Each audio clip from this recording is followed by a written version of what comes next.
galera, tudo certo com você? Vamos a mais uma aula especial de Geografia Política hoje falando da Europa, beleza? Então aqui nós temos toda a imagem para você do continente europeu, né? A gente tem a noção sempre que a Europa está no meio lá do planisfério, né? Que a Europa está bonitona lá no meio. A gente tem essa noção, a gente sabe que essa localização da Europa no meio do planisfério, nessa posição aqui, é porque os europeus fizeram os primeiros mapas, dando assim uma visão eurocêntrica. Lembra? Nós temos o globo, nós falamos de projeção cartográfica, então projetando essas informações de uma forma cilíndrica, projetaram lá, né, os primeiros mapas bonitões e colocaram, obviamente, a Europa no centro na época das navegações, e assim eles foram rapidamente colonizando e, claro, impondo a sua cultura pelos povos aí pelo mundo. Então a Europa lá no centro do planisfério, na sua localização, tu sabe que grande parte da Europa está na região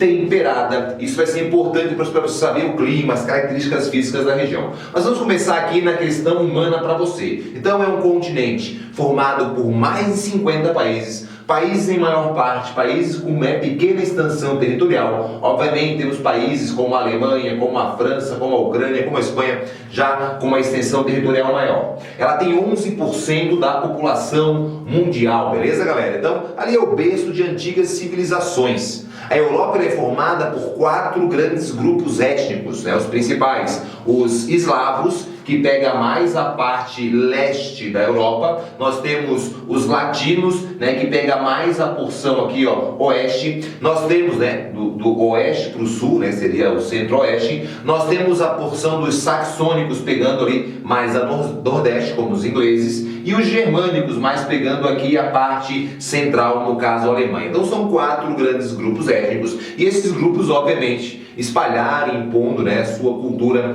em várias partes do mundo. Porque nós falamos português, obviamente, porque os portugueses vieram aqui colonizar, impondo a sua religião, a sua cultura. Tranquilaço? Então aqui nós temos algo também, né, os grandes colonizadores, como eu falei, e o palco de grandes guerras. A Primeira e a Segunda Guerra Mundial tiveram como palco a Europa. Beleza, galera? Vamos continuar aqui na pirâmide etária. A questão da Europa, ela não costuma cair muito em vestibular, não é algo assim que cai muito em vestibular, mas a gente vai cercar o que tende a cair envolvendo a Europa para você se preparar bem. Primeiro, uma coisa que chama muita atenção é a população europeia. Se você prevê assim, né, todos os continentes, né, a previsão vista aí pelos demógrafos, que eles vão aumentar a sua população, enquanto o continente europeu vai diminuir a sua população. Isso chama muita atenção. A população ficando cada vez mais velha. Tu vê aqui toda a evolução da pirâmide etária, como era na década de 60, né, como ficou na década de 80, 2005 e a previsão de ficar em 2025, cada vez com menos jovens, né, e cada vez com mais idosos. Isso tudo com certeza geram problemas na previdência social, né, problemas na saúde e falta de mão de obra. Isso está acontecendo com vários países europeus, e vários desses países incentivam, né, que as pessoas tenham mais filhos. Por exemplo, na Alemanha, a mulher ela fica, né, mais de 1 ano, quase 2 anos ali, né, de licença maternidade. Em alguns países se paga menos impostos se você tiver mais filho. Isso tudo como consequência, né, do envelhecimento da população. Beleza? Vamos lá, continuando. Então aqui nós temos a parte da economia. A economia é bem diversificada. Depois da criação da União Europeia, que não são todos os países da Europa que pertencem à União Europeia, mas grande parte deles, embora se tem aproximadamente 50 países na Europa, né? A gente tem ali 28 países, né? Mais da metade pertence à União Europeia. Agora, com a saída do Reino Unido, 27 países, mesmo assim, mais da metade dos países. Então toda essa conjuntura, essa união que deu, né, dos países da União Europeia, que antigamente tinha uma visão, né, mais neoliberal, uma visão mais de uma economia cada um, né, na sua economia separada, e com o surgimento da União Europeia, uma visão mais socialista, social, da unidade, um país ajudando o outro, moeda única, leis, né, iguais para todos os países. Esse é um dos grandes motivos da saída do Reino Unido da União Europeia. Isso obviamente, né, quando trabalha de economia, de agricultura, os dados internacionais mostram muitos dados da União Europeia. Por exemplo, a produção de alimentos, exportação de alimento, o maior exportador de alimento do mundo é os Estados Unidos. Aí quando você olha o gráfico mundial, o segundo é a União Europeia, o terceiro é o Brasil, não aparece um país, aparece sim toda a conjuntura desse bloco econômico. Ela é forte nos três setores da economia, no primário, muito forte no setor primário, muito forte no setor secundário, indústria muito forte, indústria automobilística, tecnologia, farmacêutica, em vários segmentos. Tem uma agricultura comum na União Europeia chamada PAC, que é a Política Agrícola Comum, e essa agricultura ela tem como prática, além de tecnologia, monocultura, subsídios, ajuda financeira lá ao agricultor. Isso vai responder para você, que você viu na nossa aula de urbanização, que alguns países europeus têm um percentual ali de urbanização menor do que o Brasil. O exemplo que eu usei para você na aula foi a França, que tem 78% de população urbana, e o Brasil tem 86%. Aí o cara pensa, o Brasil tá irado. Não, obviamente isso responde um dos motivos, a falta de uma política ao pequeno agricultor para segurar o cara no campo. Então, devido a essa falta de política, existe uma concentração de terras muito grande no Brasil, os grandes latifundiários que vão se apoderando cada vez mais das terras, e o pequeno agricultor vem para a cidade, dando esse percentual maior assim de urbanização. A moeda comum é o euro, nem todos os países da União Europeia que adotam. Nós temos uma faixa ali de 15, 17 países que adotam. E esse bloco econômico, que começam aqui os blocos econômicos, você lembra? Começaram lá com a Benelux, foi evoluindo para a CECA, CE, até virar a União Europeia, que é o bloco mais evoluído de todos. Você viu isso na nossa aula de blocos econômicos alunirado. Quando falar de Europa, o que chama atenção, obviamente, para o vestibular aí, nessas próximos vestibulares, nesses anos aí, sempre será a questão da crise europeia, Nós temos a questão ali de toda a Constituição Europeia evoluindo cada vez, mais países tentando entrar, e o Reino Unido saindo, temos a alta atualidade de Brexit, veja lá, E também a questão do fluxo migratório, dos refugiados, beleza? Quando, Marcelo, mas falou da população velha, não é algo importante? Obviamente que é importante, mas nós vamos associar aqui para você, tá? Vamos usar aqui o quadro para poder explicar cada um deles. Começamos, obviamente, com a crise europeia. A crise europeia está associada diretamente à crise dos Estados Unidos, que é a famosa crise do subprime, beleza? Então ela tem uma associação. Mas por que tem associação, Marcelo? Os Estados Unidos e a Europa têm grande ligação econômica, os Estados Unidos em crise, ele afeta o mundo inteiro e, obviamente, afeta a Europa. Esse seria o primeiro ponto, beleza? Essa crise econômica, ela tem uma semelhança com a crise de 29, porque na crise de 29 e na crise de subprime, todas as duas envolvem o setor, mercado especulativo, a bolsa de valores, tá? Então, essa crise ela se propaga muito mais rápido, devido à fase atual da globalização, e assim afeta muito mais países, afeta muito a Europa. Além desse fator da ligação que existe entre os Estados Unidos e os países da União Europeia, nós temos os bancos europeus que compraram ações do subprime, e obviamente essas ações foram desvalorizando e os bancos foram quebrando. Isso também é importante, que afeta muito a crise na Europa. Mas o grande fator dessa crise europeia, além da crise dos Estados Unidos, são os elevados gastos públicos, tá? Então, os elevados gastos públicos. Então, os países gastando mais do que arrecadando.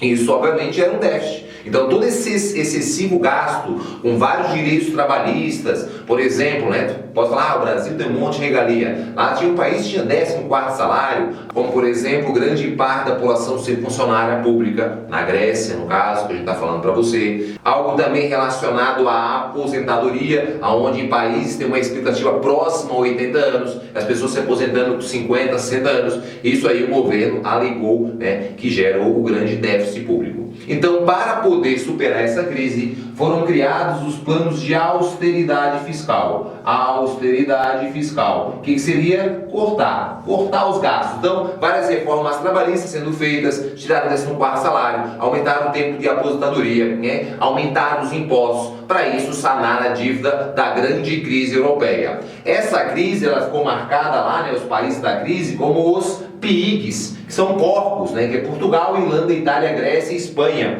E os grandes países da Europa, os mais fortes economicamente, que é a Alemanha, que é a França e o Reino Unido, nessa ordem mesmo, esses países tiveram que arcar com grande parte dessas dívidas, e aí começou a se intensificar um movimento de direita, extrema direita na Europa, e vários países ali, né, foram tirando um governo mais voltado para o lado social e um governo mais extremista, dando valor ao nacionalismo, né, ao país ali independente, sem ter que, né, seguir as regras da União Europeia. Beleza? Segue lá, Marcelo. A questão aqui falando da evolução da União Europeia, né, nós temos ali a Croácia que entra em 2013 como o último país a entrar no bloco. A Turquia vem querendo entrar, né, mas ainda não foi aceita. A gente tem essa tentativa de entrar, mas o bloco ele vai evoluindo desde a sua criação lá na década de 50 até os dias atuais. E o que chama atenção é o grupo, claro, o movimento de refugiados, do conflito da Síria principalmente, mas também da África, né? Da África eles tentam entrar aqui pelo mar Mediterrâneo, chegando aqui, né, pelo Estreito de Gibraltar, principalmente até a Espanha, depois a Portugal, ou então aqui pela Itália, e também uma grande entrada é aqui pela Grécia, né? Então temos ali vários pontos de entrada, e isso vai gerando um movimento de xenofobia, devido à União Europeia ter uma lei específica para receber refugiados. Isso gera o descontentamento de grande parte da população, esse grande fluxo chegando ali no país, obviamente aumenta a quantidade de mão de obra, né, de oferta de mão de obra em alguns países, pode também gerar um aumento no desemprego. Isso gera um descontentamento principalmente dos jovens. Enquanto teve o plebiscito lá da saída do Reino Unido, você vê claramente isso. A população jovem a favor da saída e a população mais velha a favor da permanência.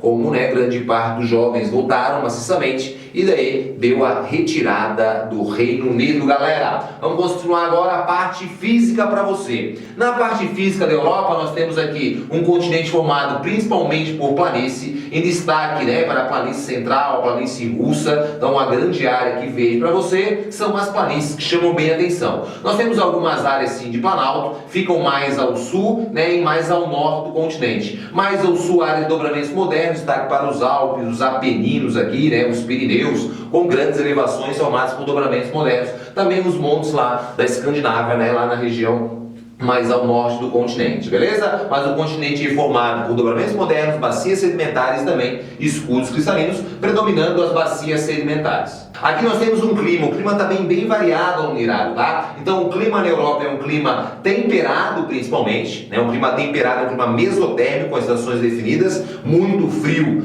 no inverno e muito quente no verão. Nós temos aqui mostrando para você o fator climático, né? A latitude, a distância do Equador, como é importante, as correntes marítimas também, né? Influenciando além, né, da latitude e altitude nesses pontos aqui. Então nós temos o clima mediterrâneo, o clima frio de montanha, o clima temperado predominando, podendo ser temperado oceânico ou temperado continental, mais ao norte um clima mais frio, né, com clima subpolar aqui na maior parte, e lá em cima o clima polar para você. Aqui mais ao leste também nós temos um clima ali, né, puxando mais para o semiárido, um clima um pouco mais seco, devido a toda, né, a dificuldade da entrada da umidade do mar. Mas o clima predominante é o clima temperado, com estações bem definidas. Mais ao sul um clima mediterrâneo, com verão quente e prolongado. Mais ao norte o subpolar e o polar, um clima frio com inverno muito rigoroso, né, passando grande parte do tempo ali as regiões congeladas. Beleza? Seguindo lá para você a vegetação, você associa aonde eu tinha o clima temperado, a vegetação temperada. E a vegetação temperada, a floresta temperada, ela tem como principal característica, né, ser uma vegetação caducifoliada, uma floresta decídua, que as folhas, quando vai mudando a estação, ela vai mudando a cor, vai caindo, então a folha cai, é uma floresta decídua, heterogênea com uma pequena variação. A taiga também pegando grande parte, né, mais ao norte do continente, né, principalmente na região da Rússia. Então a taiga é homogênea e é formada por coníferas, sabe muito bem disso. Em algumas áreas, pequenas áreas, a tundra, que é aquela vegetação que passa congelada praticamente o ano todo, formada ali por líquens e musgos. Mais ao sul, no clima mediterrâneo, a vegetação mediterrânea, né, alguma planta rasteira com pequenos arbustos. E aonde eu falei para você que tinha um clima um pouco mais seco, semiárido, né? Mas na porção leste, a vegetação de estepes, que é uma vegetação adaptada a esse clima, né? Alguns arbustos e plantas também com espinhos. Tranquilaço? Essa é a vegetação aqui para você. A hidrografia chama atenção. Nós temos vários rios, sejam eles formados pela chuva ou formado pelo degelo das áreas montanhosas. Esses rios são muito aproveitados para navegação, devido ao relevo ser um relevo de planície. Destaque para o rio Sena, o rio Tejo, o Danúbio, né? Nós temos vários rios aí importantes, aí, o Tigres, dentre outros rios importantes na Europa para você, rio Volga, né? Que são muito utilizados principalmente para navegação. Também utilizados alguns para produção de energia, não é muito, né? Por os rios de planície também serem muito utilizados para navegação, mas nós temos também ali a captação de água para a agricultura, né? E também para as áreas urbanas dela. Essa é a hidrografia da Europa para você. Bom, e nós chegamos no fim da nossa aula. Essa foi uma aula especial para você sobre a Europa, sobre o continente europeu. Segue lá, fixa na questão mais humana, que é o que tende mais a cair. Na questão física, você vai associar. Então é um clima que tem estações bem variadas, né? Com um inverno frio e um verão quente. Lembra que muda ali o climograma porque o verão deles é no meio do ano, galera, tá? E assim você vai associando qualquer questão que possa cair. Se liga nas atualidades que eu falei: crise europeia, população velha, corrente migratória de refugiados. Um super beijo do seu coração, estuda bastante e até a nossa próxima aula, aluno irado.